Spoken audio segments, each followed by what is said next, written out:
Well, this is an unusual sort of experience because we're used to talking with PowerPoint and talking about science. But behind all the science that we do is people. And there is no more delightful person that I've experienced in the world of immunology than Bob Nussenblatt. Bob died on April 17th, so just a few months ago, after brief illness. He had he presented with metastatic cancer.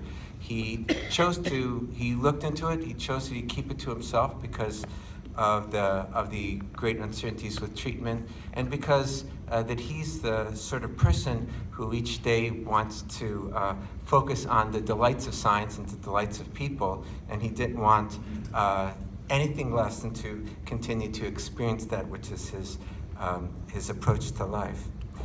Bob is probably the most important basic researcher in eye disease, and his passing is remarkably noted both on the immune side of that disease and its treatment. He had a background he grew up in New York. He went to Downstate College of Medicine. He was at Johns Hopkins for his medical, after Downstate for his medical school. He was at Johns Hopkins for School of Public Health because he was always interested in society, medicine interactions. And then he developed his career at the National Eye Institute, and he became really one of its preeminent investigators. He was the head of the Laboratory of Immunology since 1986, and spent some years, recent years, as the clinical director of its activities. He has had he's had most of the leading awards in the eye field, and he was also recognized by many academic recognitions in terms of honorary degrees and honorary members of faculty. He was particularly proud of his association with Bar Ilan University in Tel Aviv and at the University of Paris. Bob, as many of you who've had the opportunity to meet him, is a very cosmopolitan person. He's fluent in many languages.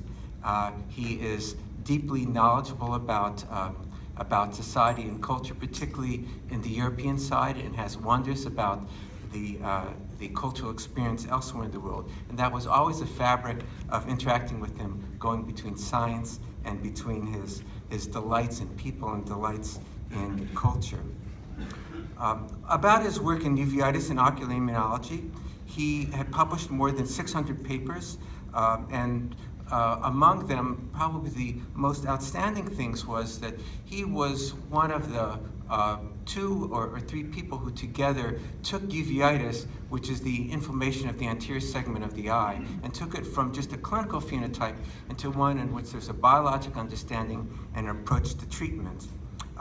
The Sun collaborative study is the most cited paper in clinical ophthalmology, and it established the basis for the rational treatment of uveitis.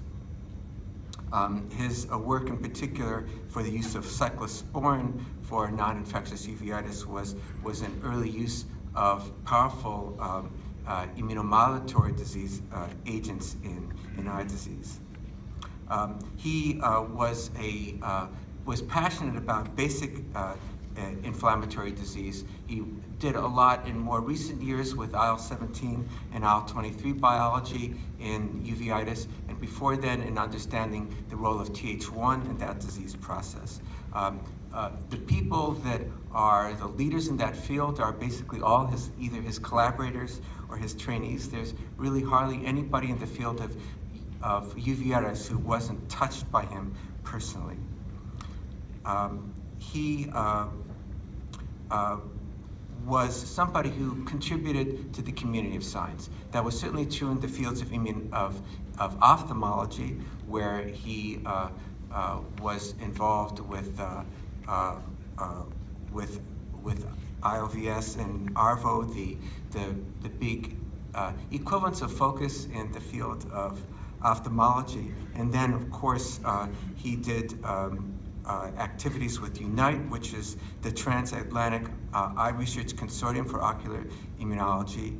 He had partner collaborations all around the world.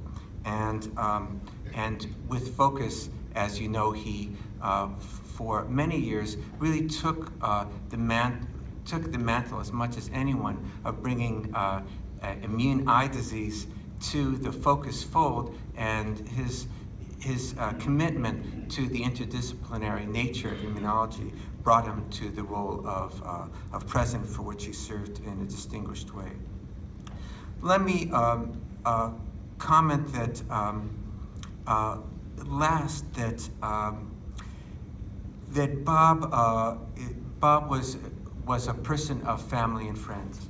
His wife Rosine, his 3 children and his 2 grandchildren were really always part of his life, and it was unusual not to have a time on the phone or even a conference call where there'd be some comment about that.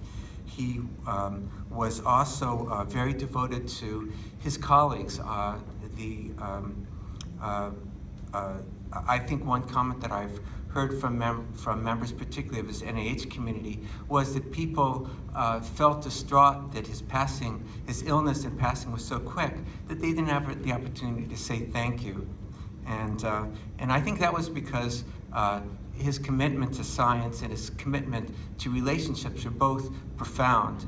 Each day, his delight in the wonder of science and his delight in the wonder of people was something that guided him hour by hour. That's certainly how I will remember him.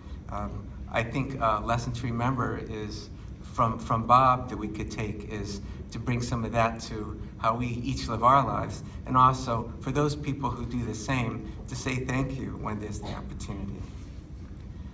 So those are thoughts about Bob, one of the great scientists and clinical innovators in immunology of the eye, a wonderful scientific leader in the field of ophthalmology and immunology, and also a terrific model for how you live a life of science and how you live a life of friendship. We have, just as a moment of reflection, a very nice video, which is some images of some of his time of the experience with FOCIS. So we'll segue into that and then go on to the session. Thank you very much for the opportunity to share some thoughts about a remarkable human being. Thank you.